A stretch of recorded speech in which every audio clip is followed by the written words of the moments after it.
मशरिक़ व मग़रिब। यहाँ मर्ज़ का सबब है ग़ुलामी व तक़लीद, वहाँ मर्ज़ का सबब है निज़ाम जमहूरी। ना मशरिक़ इससे बरी है ना मग़रिब इससे बरी, जहाँ में आम है क़ल्ब व नज़र की रंजूरी। अल्लामा इक़बाल कहते हैं कि मशरिक़ व मग़रिब दोनों बीमारियों में मुब्तला हैं,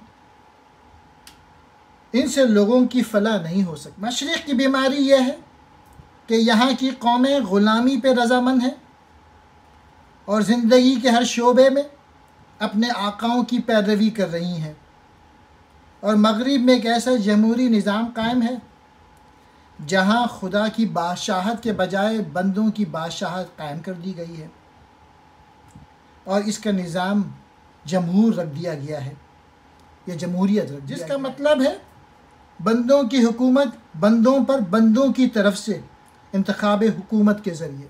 मशरिक़ में अगर लोग ग़ुलामी पर रज़ामंद हैं और अपने आकाओं की तक़लीद कर रहे हैं, और मग़रिब में अगर जमहूरी निज़ाम कायम है, दोनों इन बीमारियों में फंसे हुए हैं।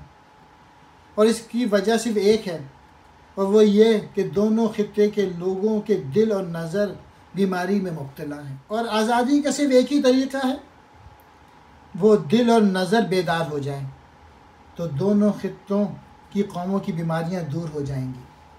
मर्ज़ कहते हैं बीमारी को, तक़लीद कहते हैं पैरवी,